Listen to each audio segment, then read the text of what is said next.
2017 کی بات ہے، انڈیا سے ہماری اکیڈمی میں فون آیا. ان دنوں ہمارے عثمان بھائی فون سنتے تھے، سارے کام اکیلے یہ کر رہے ہوتے تھے. تو انہوں نے مجھے بتایا جی اس طرح انڈیا سے ایک فون آیا ہے ایک مفتی صاحب کا، اور وہ منظور الاسلام بریلی میں جو اعلیٰ حضرت کا مزار کے اوپر مدرسہ بنا ہے، جس کے نام سے دنیا میں بریلویت پھیلی. جس طرح 1867 میں دیوبند مدرسہ بنا، یہ 1896 میں بنا منظور الاسلام بریلی.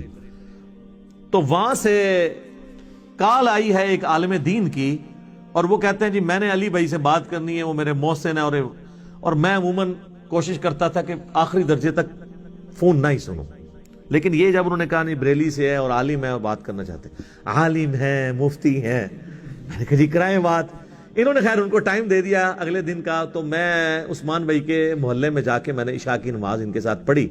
عشاء کی نماز کے بعد فون آ گیا ان کا، اتنی دعائیں دے رہے تھے وہ، اور کہتے ہیں کہ میں یعنی سینکڑوں سٹوڈنٹس کا استاد ہوں، اور میں مدرسے میں پڑھاتا رہا ہوں، اور میں نے منزل اسلام سے ڈگری لی ہوئی ہے. آپ کے ایک مفلٹ نے مجھے مسلمان کر دیا صحیح معنوں میں. میں نے کہا کون سا؟ کہتے ہیں دعا صرف اللہ ہی سے. میں نے کہا یہ آپ نے؟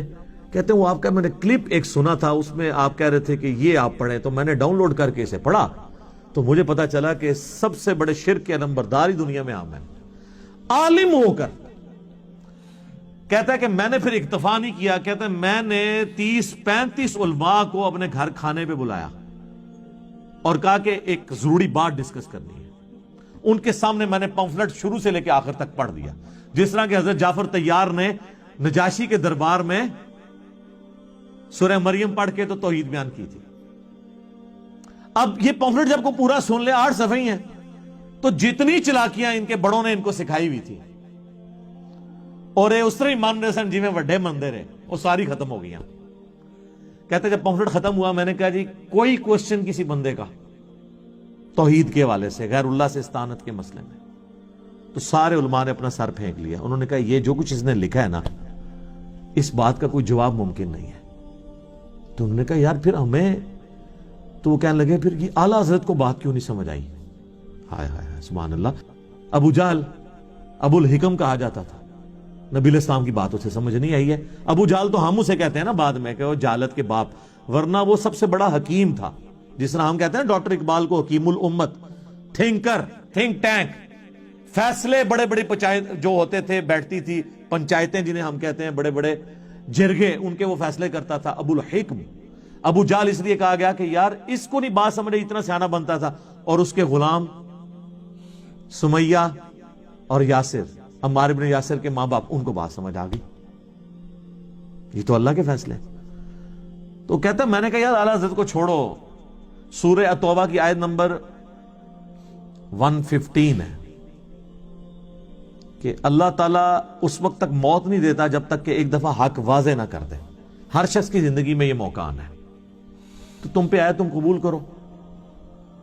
تو وہ لاجواب ہو گئے، لیکن آئیں بائیں شائع کرنا شروع ہو گئے. انہوں نے کہا یار اگر ہم یہ کریں گے تو یہ تو ہمیں یہاں سے نکال دیں گے، اور ہمارا تو ہمیں کون مسجد میں رکھے گا، اہل حدیث کے پاس جائیں گے وہ بھی ہمیں قبول نہیں کریں گے. سب سے بڑا مسئلہ یہی ہے. اچھا خیر وہ بڑا کہہ رہا تھا کہ یہ بہت زبردست چیز ہے اور ہم یہاں پہ دعوت کا کام کر رہے ہیں. مجھے صرف ایک کوشچن کا آنسر نہیں مل رہا تھا کہ بھئی اس کو کیسے ہدایت مل گئی. میں نے کہا یار تم بھی تو مولوی تھے، تم نے اپنی نوکری کی فکر نہیں کی ہے. کہنے لگا جی میں تو نوکری کرتا نہیں ہوں، میرا تو فرنیچر کا بزنس ہے. ہاں تو اس لیے مجھے آخرت کی فکر اپنی تھی. اگر میں بھی مسجد یا کا وہ والا ہوتا، وہ والنٹیئرلی پڑھاتا تھا بچوں کو. تو کہتا ہے میں اس سے کماتا نہیں ہوں، میرا اپنا بزنس ہے، میں اس سے کھاتا پیتا ہوں، مجھے کوئی پرواہ نہیں، کوئی مجھے مدرسے سے نکال دے تو میری روٹی تو نہیں بند ہونی. تو وہ جو میں بار بار کہتا ہوں نا میری روٹی دین کے ساتھ نہیں جڑی ہوئی، میں دین سے کو بیچ کر اپنے لیے 1 روپیہ کمانا بھی حرام سمجھتا ہوں. کیوں کہ جب روٹی دین کے ساتھ جڑ دے گی پھر آپ کو کوئی حق بات نہیں بتائے گا.